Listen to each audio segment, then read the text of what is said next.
વિદ્યાર્થી મિત્રો, કેમ છો બધા? મજામાં ને? મારી આ યુટ્યુબ ચેનલમાં આપ સૌનું સ્વાગત છે. તો આજે આપણે જોઈશું 12th સાયન્સ ચેપ્ટર 1 સોલ્યુશન એટલે કે દ્રાવણો. ઓકે, તેમાં આજનો આપણો ટોપિક છે બિનઆદર્શ દ્રાવણો. બિનઆદર્શ એટલે કે સાંદ્રતાના સંપૂર્ણ ગાળા દરમિયાન જે દ્રાવણો રાઉલ્ટના નિયમનું પાલન ન કરે તો તે દ્રાવણોને કેવા કહેવાય? બિનઆદર્શ દ્રાવણો કહેવાય છે.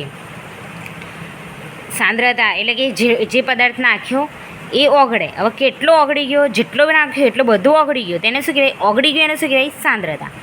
તો જેટલો પદાર્થ નાખ્યો છે આ પ્રવાહીમાં, આ લિક્વિડમાં, પાણીમાં, ઉપરથી જેટલો પદાર્થ નાખ્યો 5 ગ્રામ 10 ગ્રામ એ આની અંદર ઓગળી ગયો. હવે જેટલો ઓગળ્યો ને આની અંદર નાખ્યો, જેટલો બી ઓગળી ગયો ને એને શું કહેવાય? સાંદ્રતા. બરાબર. તો સાંદ્રતાને શું કહેવાય?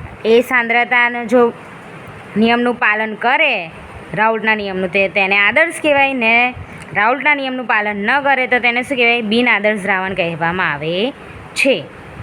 આવા દ્રાવણના બાષ્પ દબાણ રાઉલ્ટના નિયમ પ્રમાણે અનુમાનિત કરેલા બાષ્પ દબાણ કરતાં વધારે અથવા ઓછા હશે. જો રાઉલ્ટનો નિયમ શું કહે? ધારો કે મારે 10 ml જ જોઈએ છે, પણ બિનઆદર્શ દ્રાવણો કેવા? 10 ml કરતાં ઓછા કાં તો 10 ml કરતાં વધારે. બરાબર. રાઉલ્ટનો નિયમ ધારો કે એમ કે મારે 10 ml જ દ્રાવણ જોઈએ છે આદર્શ, તો શું કરશે?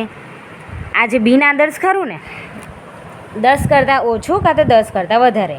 રાઉલ્ટનો નિયમ એમ કે મારે 10 ml જોઈએ છે, તો આ બિનઆદર્શ કેવા ખબર? 10 કરતાં ઓછા 9, 9.8, 9.9 એવું, અને કદાચ 10 કરતાં વધારે એટલે કે 10.1, 10.2, 10.8, 11, 12 એવું બધું. પણ 10 આપેલું હોય રાઉલ્ટનો નિયમ તો 10 એ 10 આપે નહીં.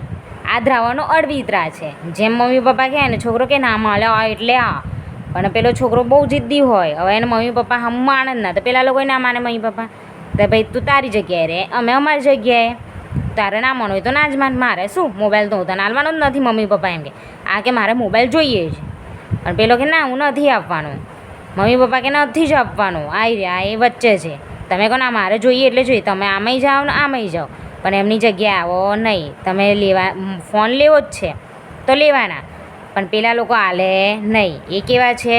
સી તો આમ વચ્ચે જ બેઠા છે, આમ કે નહીં આપવાનું એટલે નહીં આપવાનું, તો તમે અમય જશો ને અમય જશો, પણ મોબાઈલ નહીં લો એના માટે રડશો ખરા ને બધું. જ્યાં મમ્મી પપ્પા વચ્ચે છે જે તમને આપે નહીં એમ. રાઉલ્ટના નિયમનું પાલન કરે, 10 ml કહે તો 10 જ ml આવે, એને શું કહેવાય? આદર્શ દ્રાવણો. પણ બિનઆદર્શ કેવા હોય? જે રાઉલ્ટના નિયમનું પાલન ના કરે, રાઉલ્ટના નિયમથી વધારે હોય કાં તો ઓછા હોય, તેવા કેવા હોય? બિનઆદર્શ દ્રાવણો હોય. હવે વધારે હોય તો ધન વિચલન. બરાબર. હવે આ જે આપેલા છે એના કરતાં 10 ml હોય એના કરતાં વધારે આપે તો ધન વિચલન, ઓછા હોય તો ઋણ વિચલન. એટલે 10 ml આપ્યું હોય તો એના કરતાં ઓછા હોય તો એને શું કહેવાય? ઋણ વિચલન. બરાબર. 10 ml આપ્યું હોય ને એના કરતાં વધારે મળે 11 તો આને શું કહેવાય? ધન વિચલન. પછી 10 આપ્યું હોય ને એના કરતાં ઓછું મળે એને શું કહેવાય? ઋણ વિચલન એમ કહેવા માંગે. બરાબર. હવે આગળ, હવે એના બે પ્રકાર, ધન વિચલન અને ઋણ વિચલન. તો જો એમ ધન વિચલન AB A અને BB. બરાબર. AB વચ્ચેના આંતરઆણવીય આકર્ષણ બળો A અને BB વચ્ચેના આકર્ષણ બળો કરતાં નિર્બળ હોય ત્યારે બાષ્પ દબાણમાં વધારો થશે, અને તે રાઉલ્ટના નિયમથી ધન વિચલન દર્શાવે છે. પછી આ બાજુ ઋણ વિચલન, AB, આ AB છે, હા આ AB છે. AB ગ્રેટર ધેન A અને BB. બરાબર. A અને BB વચ્ચેના આંતરઆણવીય આકર્ષણ બળો AB વચ્ચેના આકર્ષણ બળો કરતાં નિર્બળ હોય ત્યારે બાષ્પ દબાણમાં ઘટાડો થશે, અને તે રાઉલ્ટના નિયમથી ઋણ વિચલન દર્શાવે છે. હવે જે AB હતું ને એ અલગ અલગ પ્રકારનું કહેવાય. AB એ અલગ પ્રકારનું દ્રાવણ છે. A અલગ છે અને B અલગ છે. બે નામ આપ્યા છે, A અને B. તો બે ઘટકો કેવા? અલગ અલગ. A હોય તો બે ઘટકો સમાન, BB હોય તો બે ઘટકો કેવા? સમાન. બરાબર. પણ AB આપેલ બે ઘટકો કેવા? અલગ અલગ.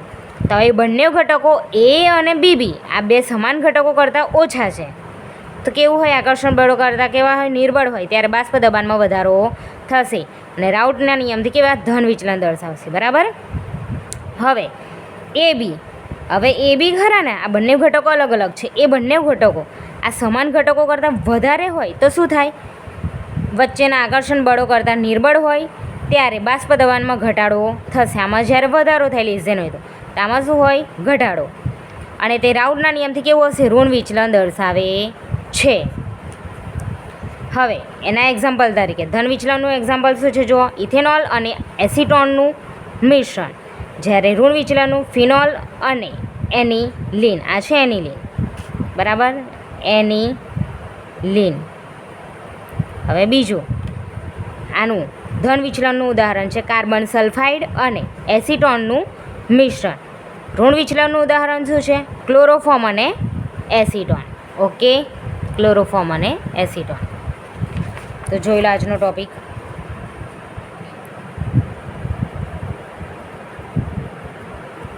ઓકે વિદ્યાર્થી મિત્રો, જો મારો વિડીયો ગમ્યો હોય તો લાઇક, શેર અને સબસ્ક્રાઈબ કરજો. મળે નેક્સ્ટ વિડીયોમાં. Bye bye.